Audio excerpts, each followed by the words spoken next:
안녕하세요 여러분, 성공합시다. 갑자기 밤이라서 깜짝 놀라셨죠? 네, 저는 아침에 분명히 녹음을 했는데요. 날아가서 저녁에 다시 녹음하고 있어요. 목소리가 조금 갈라지더라도 여러분 이해해 주시고요. 제가 2번이나 찍는 거니까 열심히 봐주세요. 자, 오늘은 하나님께서 성도의 모델로 스데반을 우리에게 세우세요. 자, 스데반이 누군가요? 네, 맞아요. 헬라파 유대인들의 구제를 위해서 세워진 7명의 일꾼 중에 한 사람이에요.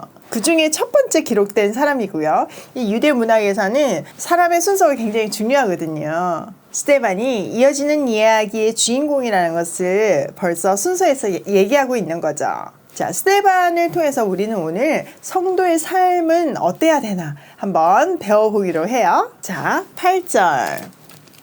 스데반이 은혜와 권능이 충만하여 큰 기사와 표적을 민간에 행하니. 성경에서 스데반에 대한 기록은요, 다 칭찬이에요. 앞에서 3절에 보면요, 그는 성령과 지혜가 충만한 사람이었고요.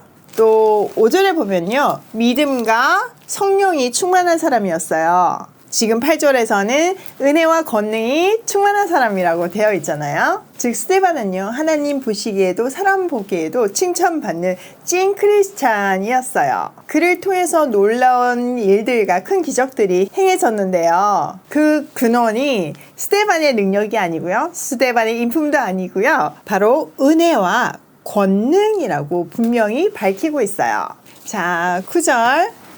이른바 자유민들, 즉 구레네인, 알렉산드리아인, 길리기아와 아시아에서 온 사람들을 해당해서 어떤 자들이 일어나 스데반과 더불어 논쟁할세. 스데반이 지혜와 성령으로 말함을 그들이 능히 당하지 못하여. 십자가의 길은요, 늘 핍박과 고난이 친구처럼 따라다니잖아요. 스데반도 예외가 아니었어요. 성령 충만한 스데반의 사역에 대적하는 반응들이 일어나요. 이들은 자유민들이라고 불리는 헬라파 유대인들이었는데요. 이들은 종으로 있다가 자유를 얻은 사람들이어서 자유민들이라는 이름을 붙였어요. 로마가 유대를 점령하면서 많은 지식인들을 포로로 끌고 갔거든요. 근데 폼페이 장군에 의해서 포로 해방이 이루어졌고요. 자유인들이 된 사람들은 로마 식민지 하에 구레네, 길리기아, 알렉산드리아, 아시아에 퍼져 있다가 고국으로 돌아와서 자신들만의 회당, 자유인들의 회당을 만든 거예요.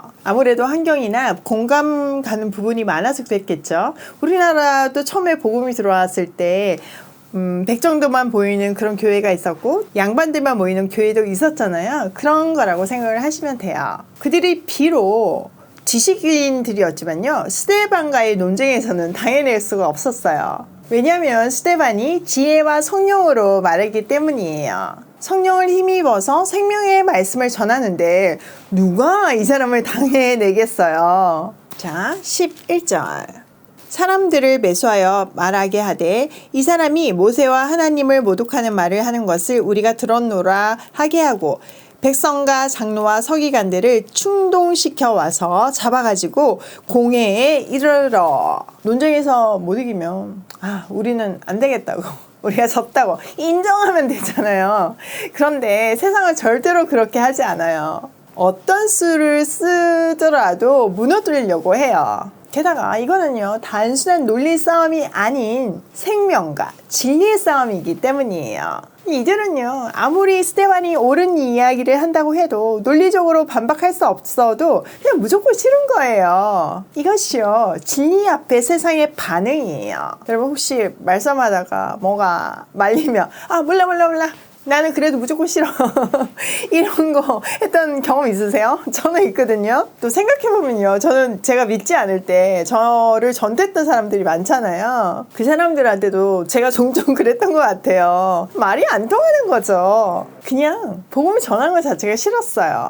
그런데 이제 이렇게 복음을 전하는 사람이 됐잖아요. 와우, 하나님의 대반전은 정말 끝이 없어요. 자유민들은요, 사람들을 선동해서 스데반을 공의회에 고소했어요. 제목은 모세와 하나님을 모독한다였어요. 사실 이것만큼 유대인들을 자극할 수 있는 주제는 없었거든요. 그들은 백성들과 장로들과 율법학자들을 충동시켜서 스데반을 공의회로 끌고 갔어요. 자, 13절. 거짓 증인들을 세우니 이르되 이 사람이 이 거룩한 곳과 율법을 거슬러 말하기를 맞이 아니하는도다. 그의 말에 이 나사렛 예수가 이곳을 헐고 또 모세가 우리에게 전하여 준 규례를 고치겠다 함을 우리가 들었노라 하거늘. 진리를 대항하는 하나님은요, 엄청나요. 평소에 서로 적들로 지내고 있다가도요, 진리 앞에서는요, 똘똘 뭉쳐서 공격해요. 우리는 이미 이 사실을 예수님을 통해서 확인했어요. 그들은요, 거짓 증인까지 세워서 이 사람이 쓸 새 없이 성전과 율법을 거슬러 말한다고 해요. 근데 참 아이러니한 것은요, 그들이 지금 스데반이 율법을 거슬린다고 막 화를 내는 건 거잖아요. 그거 갖고 지금 고소하는 거잖아요. 근데 지금 이들이 하는 행위를 한번 보세요. 십계명에 거짓 증거하지 말라고 분명히 되어 있는데 이들은 본인부터 지금 율법을 어겨서 거짓을 말하고 또 거짓 증인들까지 세우고 있잖아요. 그들은요, 스데반에게 두 가지 제목을 씌워서 고발했는데요. 첫 번째는 나사렛 예수가 성전을 헐고, 두 번째는 모세가 준 율법을 뜯어 고친다고 말하는 것을 이 사람도 하고 있다, 이거예요. 자, 우선 예수님이 성전을 한다고 했던 말씀을 걸고 넘어지는데 그 말씀 한번 생각해 볼까요? 예수님이 성전을 하려고 한 적이 있죠. 그런데요, 그게 끝이 아니었어요. 요한복음 2장에서 예수님은 분명 이 성전을 할라, 내가 3일 만에 다시 일으키겠다, 이렇게 했을 때 유대인들은 아니 지금 46년 동안 이 성전을 짓고 있는데 무슨 수로 3일 만에 일으키냐 막 이랬죠. 그런데 예수님은 이 성전을 일으킨다 이런 거가 아니라 성전된 자기 몸을 가리켜서 하신 말씀이었어요. 즉 예수님은 십자가의 죽으심과 부활하심을 말씀한 거였지만 유대인들은요, 예수님의 말을 알아듣지도 못하고 오해했던 거죠. 두 번째, 율법을 뜯어 고치려고 한다는 고발 또한 예수님의 율법에 대한 해설에 대한 오해예요.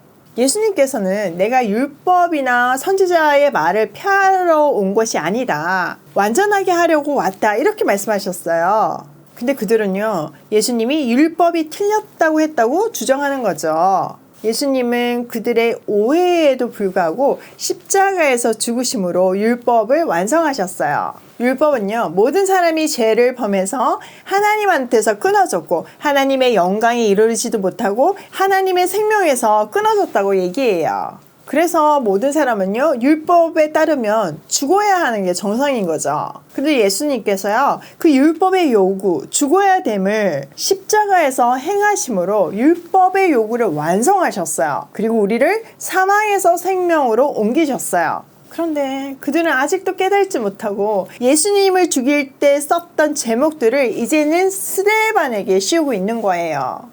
그들의 주장은요, 예수님이 죽은 것처럼 스데반도 죽어야 된다는 뜻이에요. 자, 15절. 공회 중에 앉은 사람들이 다 스데반을 주목하여 보니 그 얼굴이 천사의 얼굴과 같더라. 누가는요, 역설을 기록하고 있어요. 공회에 지금 앉은 사람들은요, 스데반이 죽어 마땅하다고 생각을 했고, 뒤에 보면 신성모독죄로 결국은 돌로 쳐서 죽이라고 판결을 내리거든요. 근데 너무 재밌게도 그들이 지금 모두 스데반을 이렇게 주목해서 보니까 그 얼굴이 천사 같은 거예요. 이게 무슨 역설이에요. 자, 오늘 내용을 정리해보면요, 스데반을 고발한 사람들은요, 그와의 논쟁에서 이기지 못한 헬라파 유대인들이었어요. 그런데 스데반은요, 헬라파 유대인들의 가부의 구제일로 일꾼으로 선출되어서 지금 헬라파 유대인들을 위해서 일하는 사람이었어요. 그런 사람을 히브리파 유대인들에게 굉장히 민감한 이슈인 성전과 율법으로 제목을 만들어가지고 그를 고발했죠. 또 사형을 판결한 공의원들 눈에 스데반이 천사와 같이 보였어요. 뭔가 전혀 앞뒤가 안 맞는 내용들이에요. 이처럼 세상은요, 언제나 논리나 이성이 아닌 영적으로 반응해요. 그냥 싫어해요. 그냥 하나님의 자녀들을 공격해요. 생명을 가진 하나님의 자녀들에게 돌을 던질 준비가 되어 있어요. 그런데 우리가 예수 그리스도께 시선을 고정시키고 죽음 앞에서도 천국의 가치를 드러낸다면 세상은 뜨끔할 수밖에 없어요. 비록 죽이라고 판결을 하면서도 천사 같은 스데반의 얼굴을 부인할 수 없었던 것처럼 세상도 하나님 손에 온전히 붙들린 우리를 부인할 수 없어요. 직장에서 믿지 않는 동료들에게 조롱도 받고 핍박도 받을 수 있어요. 더 나아가서 아주 악의적으로 괴롭힘을 당할 수도 있어요. 저같이 하나님의 이름을 드러내며 비즈니스 하는 사람도 마찬가지예요. 집요하게 말도 안 되는 트집을 잡기도 하고요. 때로는 거짓 증인들을 세워서 억울하게 만들 때가 한두 번이 아니에요. 그런데 그럴 때 우리가 해야 할 일을 하나님은 스데반을 통해서 가르쳐주고 계신 거예요. 자, 어떻게 하면 된다고요? 네, 맞아요. 예수 그리스도께 시선을 고정시키고 그분의 사랑으로 긍휼한 마음으로 세상을 바라볼 때 우리를 공격하고 있는 그 사람 뒤에 있는 배우가 무엇인지를 알 때 우리는 웃을 수 있고 의연할 수 있어요. 상처받지 않을 수 있어요. 뭔가 다른 우리의 태도에서 악의적으로 괴롭히던 사람들도 그리스도를 볼 수 있어요. 그리스도가 계시다고 인정하지 않아도 저 사람에게는 뭔가가 있구나. 부인할 수 없는 힘을 보게 되는 거죠. 죽음을 마주한 스데반이요. 얼굴이 천사처럼 빛날 수 있었던 거는요. 그가 그 순간에도 오로지 주님에게만 집중했기 때문이에요. 죽기 전에 스데반이 성령 충만해서 하늘을 보았을 때 예수님께서 보좌 우편에 서 계심을 보여주시잖아요. 보통은 앉아 계시는데 이 영혼을 받으시려고 일어서신 모습을 보여주심으로 그는 끝까지 순교자의 길을 담대히 걸을 수 있었어요. 그런데요, 중요한 것은요, 그 죽음이 끝이 아니라는 거예요. 세상은요, 그 사람만 죽이면 끝날 것 같다고 생각을 하잖아요. 근데 그게 아니라는 거죠. 이 한 죽음의 현장에는요, 바울이 있었고요. 그는 나중에 이방을 주께로 돌아오게 하는 이방의 사도가 되었어요. 여러분, 모두가 스데반을 봤는데 스데반의 얼굴이 천사와 같다고 얘기를 했어요. 이 바울도 그 모습을 봤잖아요. 그 충격이 얼마나 컸겠어요. 이건 뭐지? 저 얼굴은 뭐지? 아마 그게 굉장히 뇌리에 박혔을 거예요. 나중에 다메섹에서 주님을 만나게 되었을 때 이게 퍼즐 조각처럼 다 깨졌겠죠. 그래서 그는 이방을 주께로 돌아오게 하는 이방의 사도가 될 수 있었어요. 그뿐 아니라 스데반의 순교로 인해서 핍박이 주어졌고 사람들은 다 도망갔어요. 그런데 이 도망가는 사람들이요, 그냥 도망가는 것이 아니고요, 도망가면서도 복음을 전하는 거예요. 그래서 도망가는 길이 복음의 지도가 되었어요. 또 안디옥 교회가 세워지잖아요. 유대인뿐만 아니라 헬라인에게도 복음이 전해지잖아요. 정말 놀랍지 않나요? 그의 순교는 말 그대로 하나의 미랄이 되어서 수많은 생명을 살렸어요. 우리의 인생도 이러해야 해요.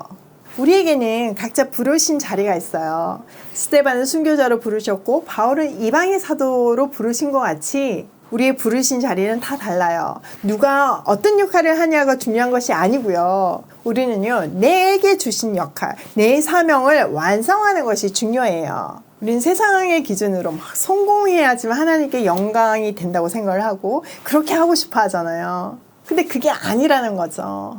나한테 아무것도 없어도 우리는 얼마든지 하나님께 영광을 올려드릴 수 있어요. 여러분, 저는요, 아주 부한 인생도 살아봤고요, 아주 바닥의 인생도 살아봤어요.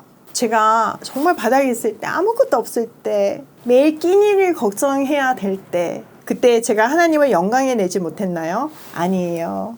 아무것도 없지만 주님만으로도 행복하고 부유할 수 있음을 저는 배웠고, 그래서 찬양할 수 있었어요. 그 모습을 통해서 저는 주님을 영광에 냈어요. 그리고 그때도 말씀을 전하면서 주께로 사람들을 인도했어요. 지금은 그 강야에서 벗어났어요. 그렇다고 제가 하나님을 영광에 내지 못하나요? 그건 아니잖아요. 또 제가 지금 있는 자리에서 과거하고는 다르게 하나님을 영광에 내고 있잖아요. 그러면 내가 그때 강야에 있을 때하고 지금하고 어떤 게 더 하나님을 영광에 내는 거예요? 저는 똑같다고 생각을 해요. 그러니까 우리의 실패를 통해서도 우리의 성공을 통해서도 우리는 하나님을 영광에 낼 수 있어요. 열방을 주께 돌아오게 할 수 있어요. 넌 할 수 없다고 얘기하는 거는요, 그거는 사단의 소리지 하나님의 소리가 아니에요. 끊임없이 우리를 흔들고 공격하는 세상 앞에서 내 자리를 끝까지 지키려면 힘이 있어야 돼요. 근데 그 힘은 우리한테 없어요. 없으니까 처음부터 인정하세요. 나는 의지가 강해. 나는 열정이 대단해. 그런 거 다 쓸데없더라고요. 그냥 우리는 연약한 존재이고 그냥 죄인일 뿐이에요. 유일한 방법은 하나님의 힘을 붙드는 것 뿐이에요. 하나님이 주시는 힘으로 우리는 그것을 담대히 넉넉히 감당할 수 있어요. 하나님이 주시는 힘으로 대적의 눈에도 천사 같은 얼굴로 보여지는 우리가 되기로 해요. 자, 오늘 적용할 3가지 포인트. 첫 번째, 스데반이 사는 힘은 하나님이 주시는 힘이다. 두 번째, 성령 충만하면 대적의 눈에도 천사처럼 보일 수 있다. 세 번째, 각자의 자리에서 사명 감당하는 인생을 살자. 여러분, 오늘도 성령 충만하여 세상의 논리와 세상의 힘을 넉넉히 이기는 승리하는 하루로 고고싱해요.